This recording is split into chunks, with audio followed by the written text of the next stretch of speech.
Alguma vez já pararam para pensar no Brasil como uma grande potência industrial?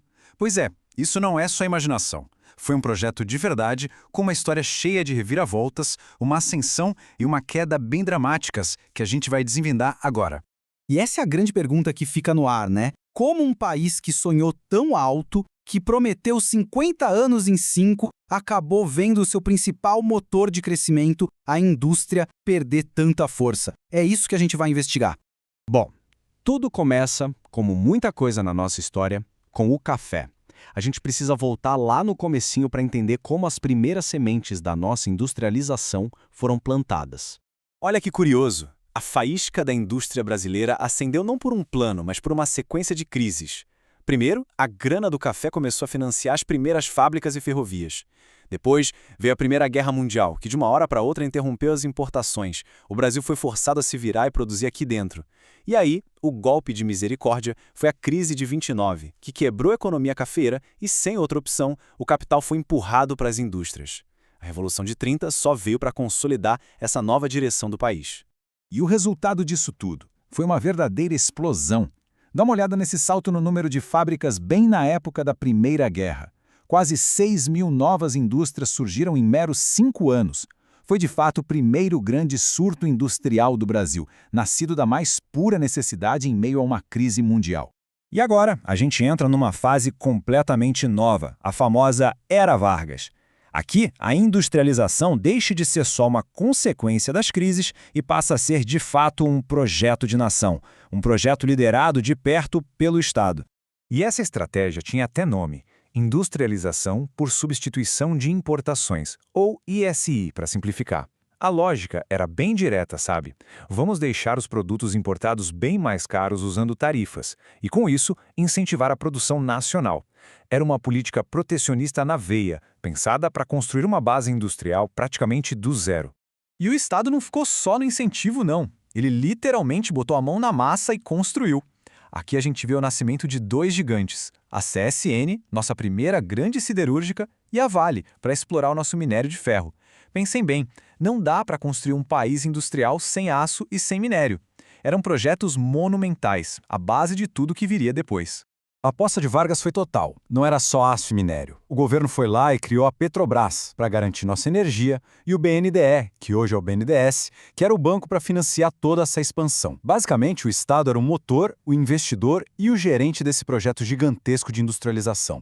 Bom, essa base industrial que Vargas criou serviu de trampolim para um crescimento espetacular, o famoso milagre econômico.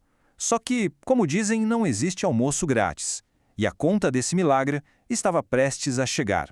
O slogan que marcou essa época com certeza foi os 50 anos em 5, de Juscelino Kubitschek. A ideia era simples: acelerar o desenvolvimento de um jeito radical.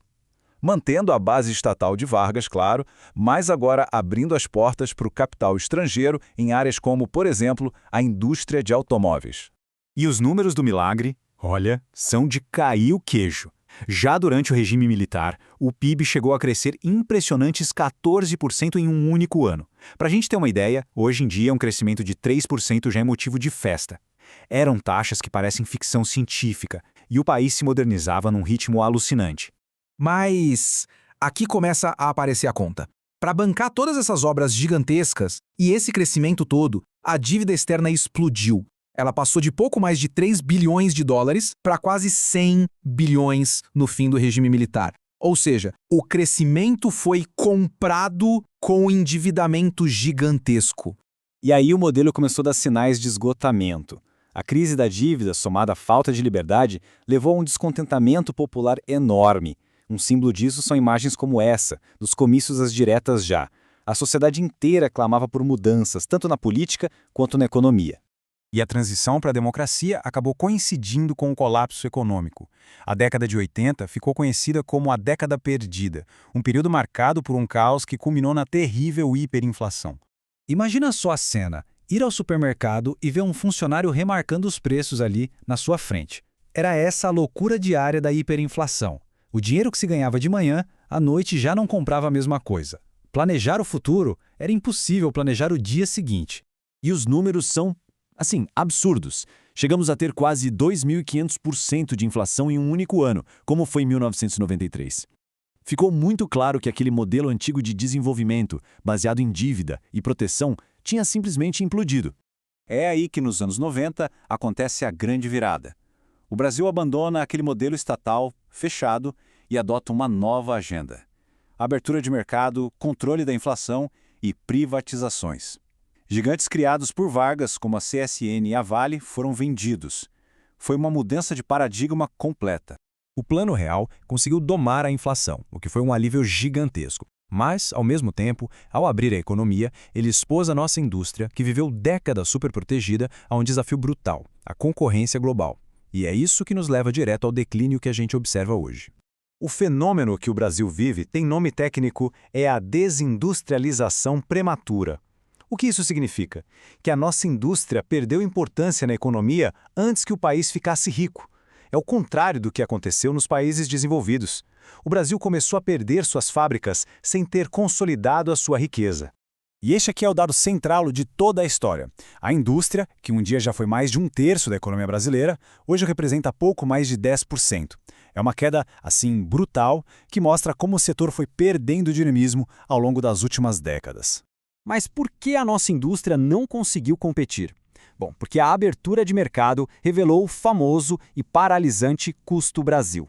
Pensa num sistema de impostos tão complicado que precisa de um exército de contadores para entender.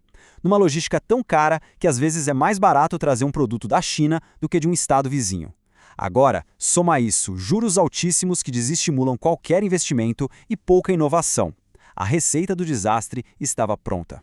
E esse é o retrato da nossa indústria hoje em dia. Repara como ela é concentrada. Alimentos, metalurgia, petróleo são setores importantes, sim, mas geralmente com menor valor agregado e muito ligados a commodities. Cadê os semicondutores, os produtos de alta tecnologia, os farmacêuticos avançados? A ausência deles significa menos inovação e menos empregos de alta qualidade para o país. E assim, depois dessa longa jornada, do sonho de 50 anos em 5 até a dura realidade da desindustrialização, a gente chega na encruzilhada final. Será que existe um caminho de volta? Será que novos planos podem reverter décadas de declínio? Ou será que o Brasil precisa aceitar que o seu futuro econômico talvez não esteja mais nas fábricas? A resposta para essa pergunta vai definir as próximas décadas do país.